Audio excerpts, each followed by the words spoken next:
Hari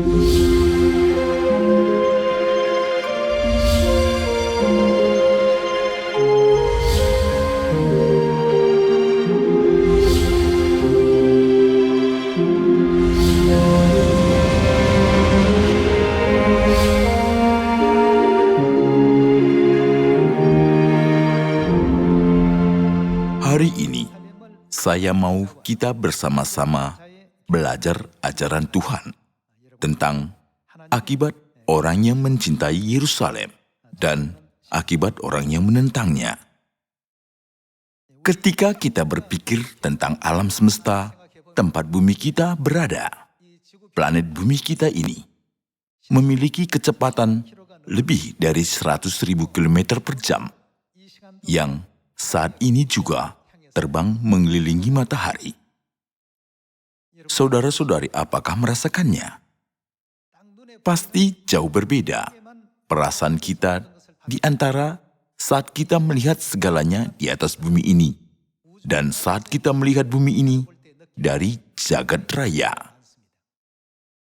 Sudut pandang kita pasti jadi sempit untuk memandang ajaran-ajaran agung Tuhan ketika kita hidup hanya memikirkan tentang hal-hal yang ada di bumi ini. Tetapi ketika kita melihat bumi ini dari jagat raya, dari luar bumi ini, kita bisa mengerti tentang keagungan Tuhan. Manusia kelabakan menyelesaikan hal-hal yang terjadi di atas bumi planet kecil ini karena tidak tahu bagaimana caranya.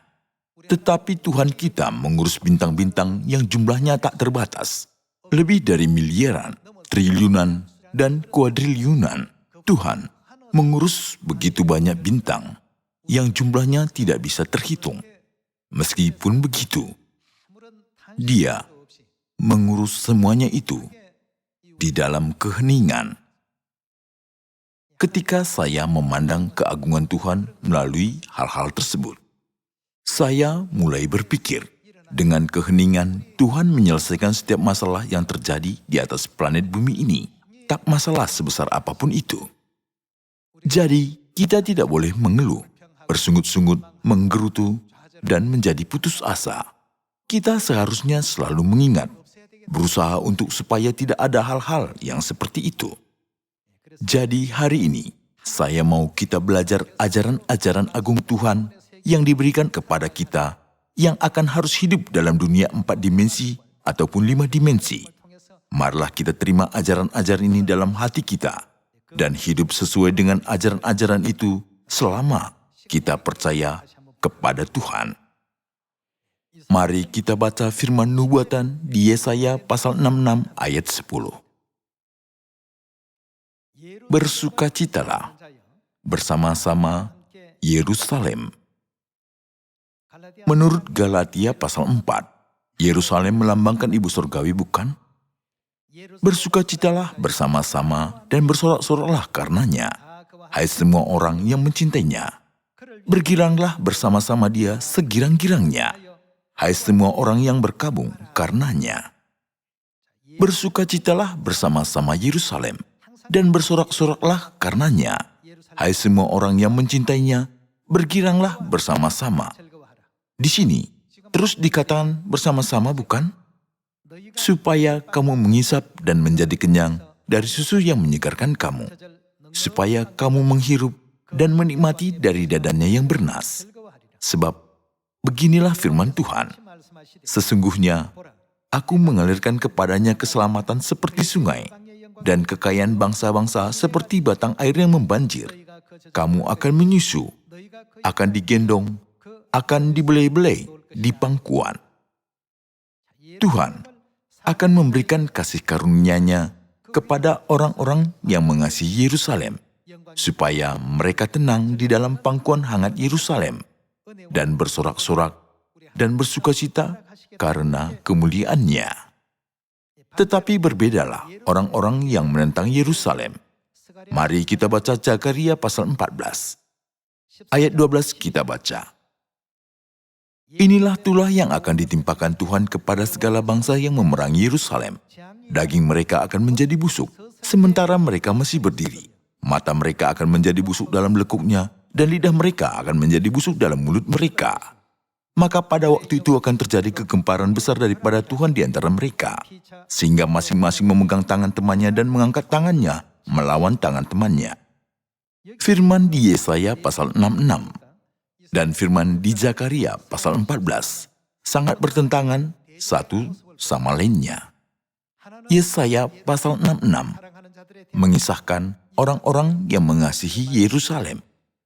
Zakaria pasal 14 mengisahkan orang-orang yang memerangi para penentang Yerusalem.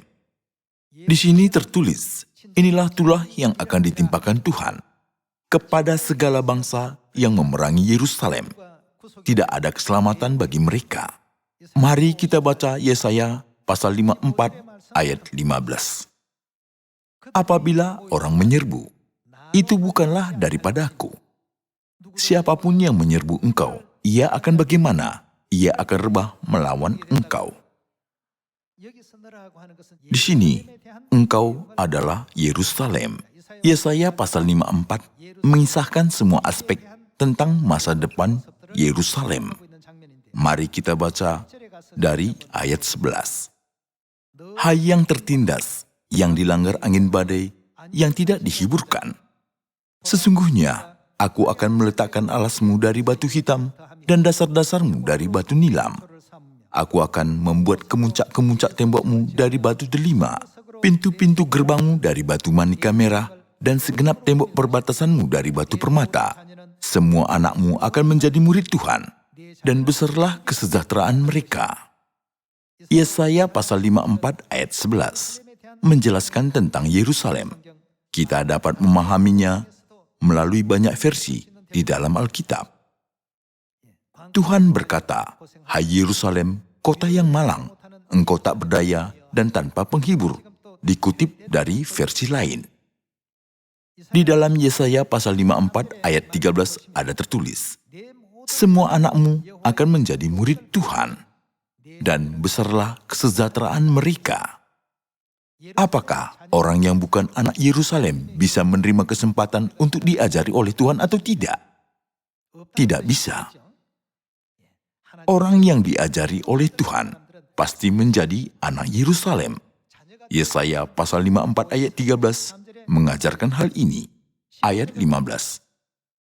Apabila orang menyerbu, itu bukanlah daripadaku. Siapapun yang menyerbu engkau, ia akan bagaimana? Ia akan rebah melawan engkau. Di dalam Zakaria pasal 14 ayat 12 tertulis, inilah tulah yang akan ditimpakan Tuhan kepada segala bangsa yang memerangi Yerusalem. Dan di dalam Yesaya pasal 54 tertulis, siapapun yang menyerbu engkau, ia akan rebah melawan engkau. Demikianlah firman Alkitab tentang akhir dari orang-orang yang menentang Yerusalem ayat 16. Sesungguhnya, akulah yang menciptakan tukang besi yang menghembuskan api dan menghasilkan senjata menurut kecakapannya, tetapi akulah juga yang menciptakan pemusnah untuk merusakkannya. Setiap senjata yang ditempa terhadap engkau tidak akan berhasil, dan setiap orang yang melontarkan tuduhan melawan engkau dalam pengadilan akan engkau buktikan salah. Inilah yang menjadi bagian hamba-hamba Tuhan dan kebenaran yang mereka terima daripadaku. Demikianlah firman Tuhan. Di dalam Yesaya pasal 66 dikatakan bahwa orang-orang yang mengasihi Yerusalem selalu bersukacita bersama dia dan mengalami kegembiraan penuh bersama dia. Namun di dalam Zakaria pasal 14 dan Yesaya pasal 54 dikatakan bahwa orang-orang yang memerangi Yerusalem dan yang melawannya akan dikutuk dan rebah. Mari kita baca Yesaya pasal 60 ayat 12. Pasal 60 ayat 12 kita baca, sungguh, bangsa dan kerajaan yang tidak mau mengabdi kepadamu akan bagaimana? Akan lenyap. Bangsa-bangsa itu akan bagaimana? Akan dirusak binasakan. Kemuliaan Libanon, yaitu pohon sanobar, pohon berangan dan pohon cemara, akan dibawa bersama-sama kepadamu untuk mempersemarak tempat bait kudusku, sebab aku hendak memuliakan tempat kakiku berjejak. Anak-anak orang-orang yang menindas engkau akan datang kepadamu dan tunduk, dan semua orang yang menista engkau akan sujud menyembah telapak kakimu. Seperti yang telah kita lihat di sini, orang-orang yang melawan Yerusalem menindasnya juga, dan mereka menista dia. Apakah yang akan menjadi akhir dari mereka? Mereka akan sujud menyembah telapak kakimu, berlutut di hadapanmu, dan pasti akan dibinasakan. Demikianlah ajaran dari Alkitab. Ada orang yang berkata, firman-firman ini mengisahkan tentang kota Yerusalem. Jika begitu, kenapa Yerusalem muncul sebegitu banyaknya di dalam Alkitab? Kemanapun bangsa Israel pergi dan kapanpun mereka berdoa, mereka selalu berdoa menghadap Yerusalem. Yerusalem adalah rumah rohani mereka. Yerusalem adalah pusat kepercayaan mereka yang tidak akan pernah mereka bisa tinggalkan. Pasti ada alasan kenapa Tuhan membuat begitu banyak catatan tentang Yerusalem tertulis di dalam Perjanjian Lama. Menurut Yohanes pasal 5 ayat 39, Alkitab ditulis untuk memberi kesaksian tentang Tuhan. Catatan tentang Yerusalem, tentang tempat kudus, tentang semua peraturan persembahan di Perjanjian Lama, tentang hari Sabat, dan ketujuh hari raya dalam 3 bagian yang sedang kita rayakan. Semua peraturan itu ditulis untuk menyadarkan kita tentang keberadaan Bapa Surgawi dan Ibu Surgawi Tuhan kita yang bersama-sama kita di atas bumi ini, bukan? Itulah kehendak Bapa dan Ibu, bahwa kita harus datang kepada mereka dan menerima karunia keselamatan dari Tuhan Bapa dan Tuhan Ibu pada hari-hari yang terakhir, bukan? Oleh karena itu, kita harus pergi kepada siapa menurut Wahyu pasal 22? Datanglah kepada roh dan pengantin perempuan. Kamu semua akan menerima air kehidupan dengan cuma-cuma. Tetapi di dalam proses itu, setan pasti menipu dan mendesak batin manusia supaya menentang Yerusalem, menindas Yerusalem, dan menista Yerusalem dengan pemikiran dan penipuan yang jahat. Walaupun begitu, Alkitab sudah bernubuat, mereka pasti akan sujud menyembah telapak kaki Yerusalem pada akhirnya. Banyak ayat di dalam Perjanjian Lama yang mengungkapkan wujud dari kota Yerusalem. Apa yang mau Tuhan ajarkan kepada kita melalui hal ini? Galatia pasal 4 ayat 26 kita baca. Tetapi Yerusalem surgawi adalah perempuan yang merdeka, dan ialah siapa? Dan ialah ibu kita. Untuk menyatakan ibu surgawi dan membuat kita mengenalnya, Tuhan telah mengingatkan orang Israel pentingnya Yerusalem di dalam dunia bayangan ini. Bangsa Israel jasmani masih merindukan Yerusalem di atas bumi ini. Bangsa Israel jasmani selalu berdoa di tembok ratapan, yang adalah dinding sisi barat bait suci di Yerusalem. Melalui semua sejarah dalam Perjanjian Lama, kita bisa mengerti Yerusalem adalah pusat batin bangsa Israel dan inti dari kepercayaan mereka. Namun di dalam Galatia pasal 4 ayat 26, tetapi Yerusalem surgawi adalah perempuan yang merdeka, dan ialah ibu kita. Jadi, dalam bagian ini, mari kita lihat lagi seperti apakah Nabi Yesaya mengumpamakan tentang Yerusalem. Kita baca Yesaya pasal 62 ayat 6. Di atas tembok-tembokmu, hai Yerusalem, telah kutempatkan pengintai-pengintai. Sepanjang hari dan sepanjang malam, mereka tidak akan pernah berdiam diri. Hai kamu yang harus mengingatkan Tuhan kepada Sion, janganlah kamu tinggal tenang, dan janganlah biarkan dia tinggal tenang, sampai ia menegakkan Yerusalem, dan sampai ia membuatnya menjadi kemasyhuran di bumi. Yerusalem surgawi adalah ibu kita.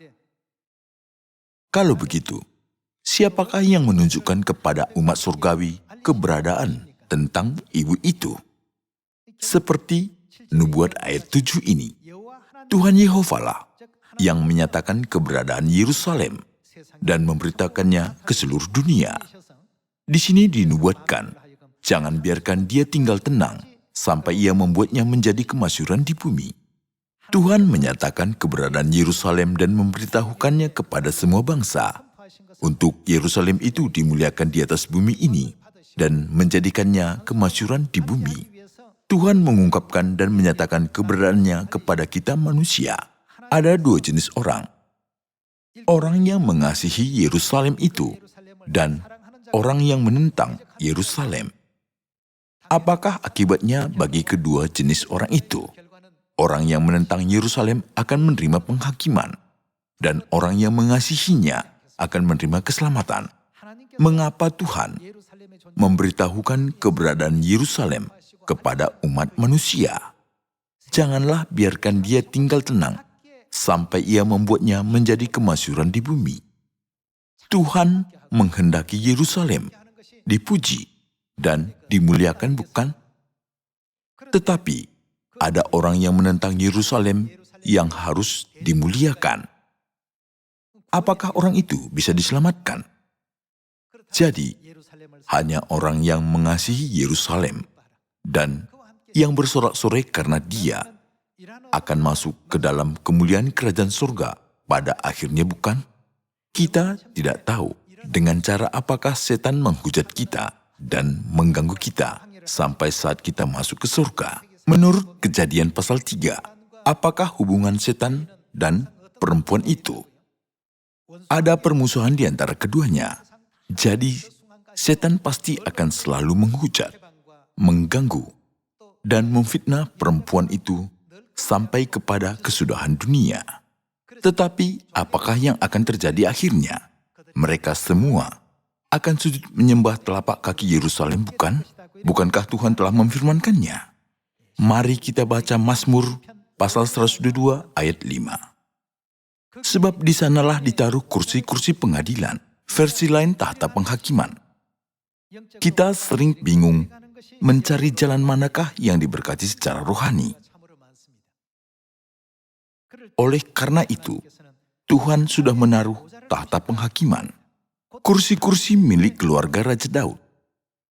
Ayat 6. Berdoalah untuk kesejahteraan Yerusalem. Biarlah orang-orang yang mencintaimu mendapat apa? Mendapat sentosa. Inilah kehendak Tuhan kita. Alkitab dengan pasti mengajarkan kepada kita bahwa ada orang yang mengasihi Yerusalem dan ada orang yang menentangnya. Orang yang memerangi Yerusalem dan yang menentangnya pasti akan mengenakan kutuk seperti ini. Orang yang menyeru Yerusalem akan rebah.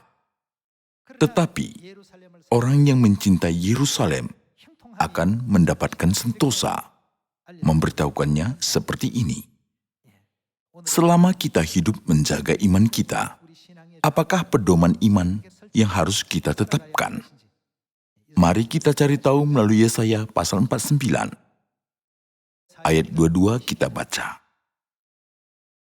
Beginilah firman Tuhan Allah, lihat, aku akan mengangkat tanganku sebagai tanda untuk bangsa-bangsa dan memasang panji-panjiku untuk suku-suku bangsa. Maka mereka akan menggendong anak-anakmu laki-laki dan anak-anakmu perempuan akan didukung di atas bahunya. Nubuat Yesaya pasal 60 sama dengan firman ini, bukan? Orang-orang yang datang melihat cahaya kemuliaan Yerusalem diungkapkan juga di dalam Yesaya pasal 49 ini, ayat 23. Maka raja-raja akan menjadi apa? Menjadi pengasuhmu dan permaisuri-permaisuri mereka menjadi inangmu. Mereka akan sujud kepadamu dengan mukanya sampai ke tanah dan akan menjilat debu kakimu. Maka engkau akan mengetahui bahwa akulah Tuhan dan bahwa orang-orang yang menanti-nantikan aku tidak akan mendapat malu. Beginilah penjelasan yang digambarkan Alkitab tentang Yerusalem.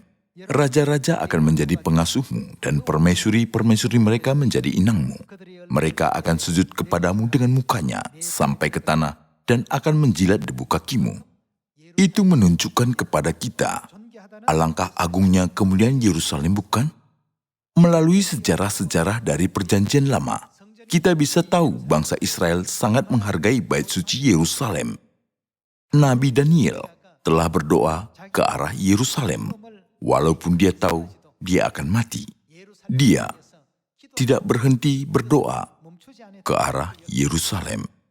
Peristiwa ini terjadi pada waktu pemerintahan Raja Darius.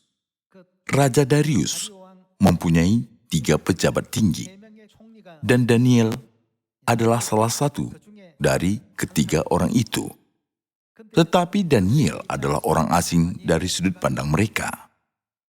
Daniel sudah menjadi seorang pejabat tinggi, jadi dia selalu dibenci oleh mereka. Mereka sudah tahu Daniel selalu berdoa kepada Tuhan 3 kali sehari.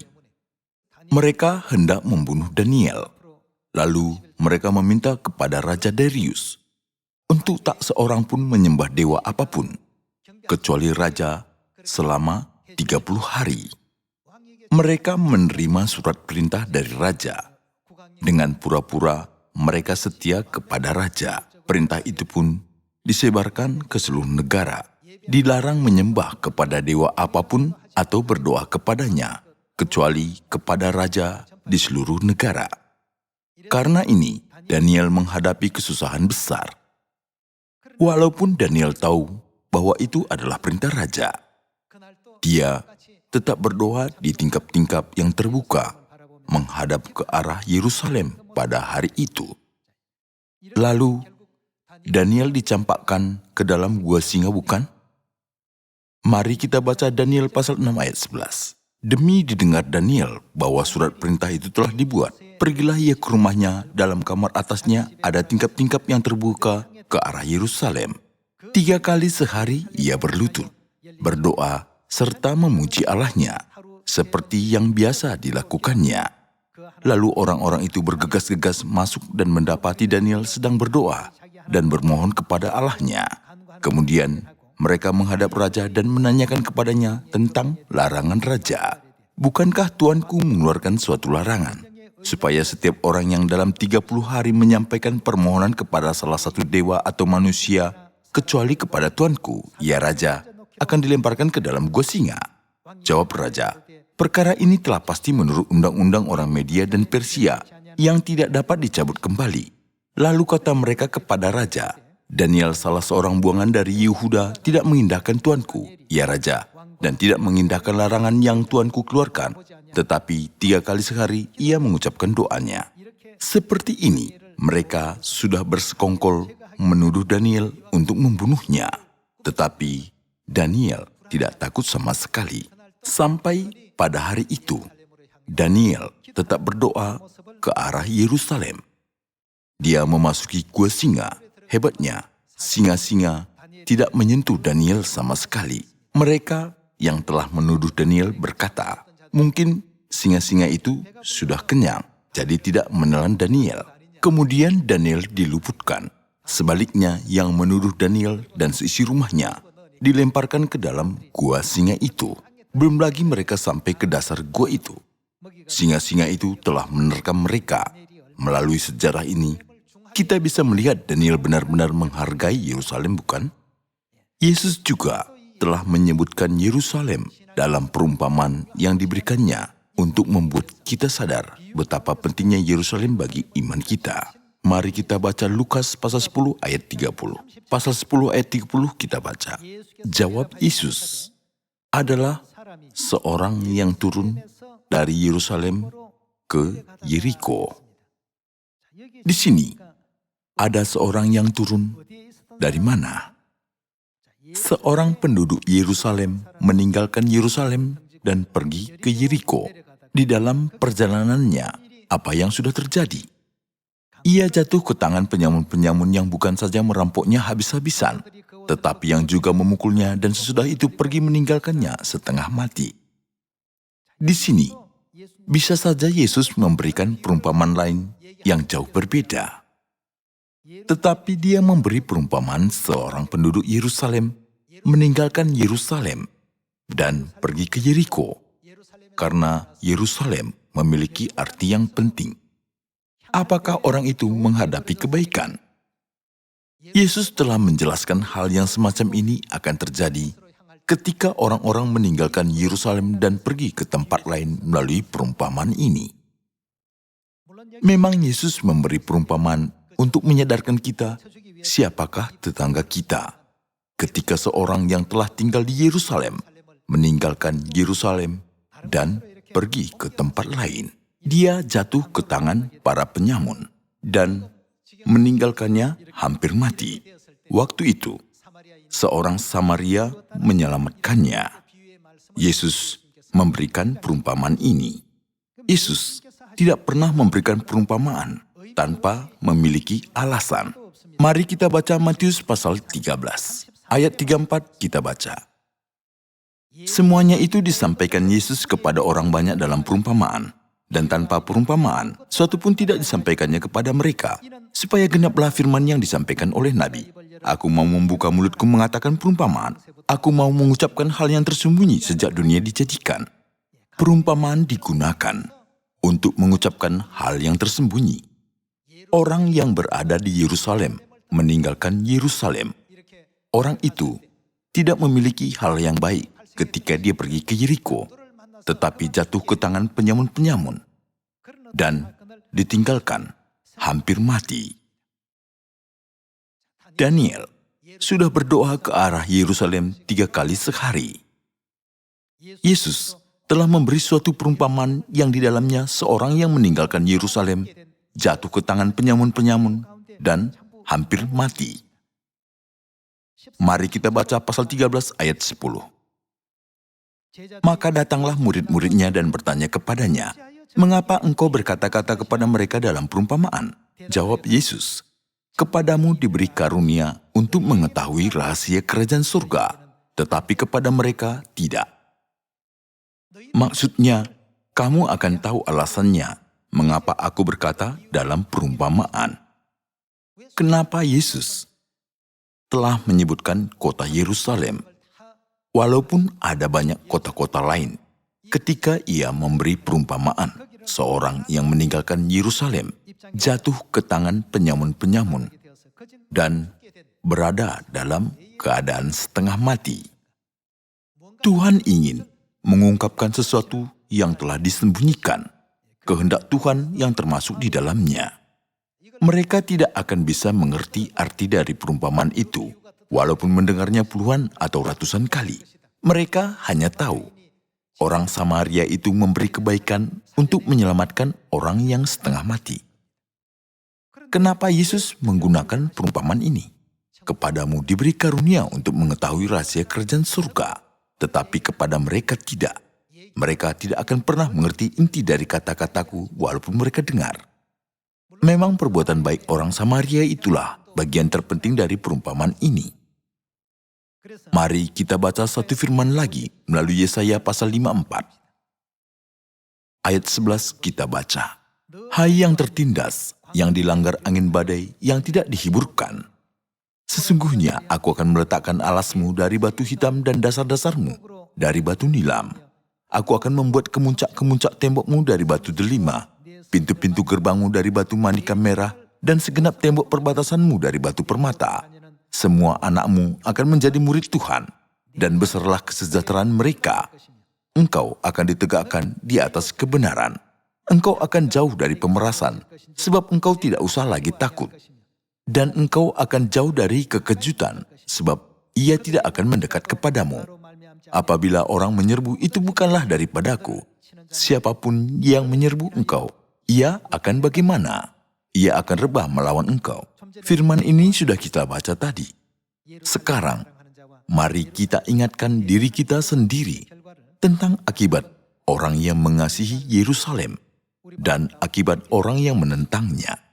Kenapa Tuhan berkata bahwa orang yang mengasihi Yerusalem harus bersorak-sorak dan bergirang karena dia? Dan kenapa orang menentangnya akan rebah? Kita bisa mengerti hal ini dengan mudah. Kenapa Tuhan Bapa telah menyatakan Ibu Yerusalem Surgawi kepada semua manusia? Di dalam Yesaya pasal 62, Tuhan menegakkan Yerusalem. Dia tidak akan tinggal tenang sampai Yerusalem menjadi kemasyhuran di bumi dan menerima kemuliaan di bumi. Nabi Yesaya telah menunjukkan kepada semua manusia nubuatan ini. Namun demikian, masih ada banyak jiwa yang malang yang belum kembali ke pangkuan Ibu Surgawi. Kita harus memberitakan kebenaran hidup perjanjian baru kepada mereka. Jika Tuhan tidak menyatakan Tuhan Ibu kepada kita, apakah kita bisa mengetahui keberadaan Tuhan Ibu? Kita semua tidak bisa mengetahuinya. Jadi ada firman Alkitab, semua anakmu akan menjadi murid Tuhan, dan besarlah kesejahteraan mereka. Orang-orang yang tidak bertemu dengan Ibu Surgawi tidak bisa mendapat kesejahteraan. Ada arti yang sangat penting Tuhan mendirikan Yerusalem. Tetapi Tuhan telah mengajarkan bahwa akan muncul orang yang menindas Yerusalem, menghujat Yerusalem, dan menista Yerusalem melalui Yesaya pasal 60. Dan juga melalui Nabi Yesaya, Tuhan telah berkata bahwa orang yang menyerbu Yerusalem akan rebah. Apakah maksudnya? Mereka menyerang Yerusalem. Mereka akhirnya menentang pekerjaan Tuhan dan menentang Tuhan, bukan? Kita tidak bisa bersukacita tanpa Yerusalem. Sukacita dan kegirangan bisa datang saat kita bersama dengan Ibu Yerusalem Surgawi. Bukankah itu hal yang paling membahagiakan, hal yang paling menyenangkan? Kita harus memberitakan Yerusalem kepada orang-orang yang belum tahu Yerusalem dan membiarkan mereka semua kembali ke pelukan Ibu Surgawi dengan hati mencintai Yerusalem. Seperti Daniel yang telah berdoa ke arah Yerusalem walaupun ada situasi yang sulit. Mari kita punya satu hati, satu iman, dan satu ikhlasan. Saya berharap kita semua akan diberkati untuk melakukan hal-hal ini. Saya menutup khotbah hari ini. Terima kasih.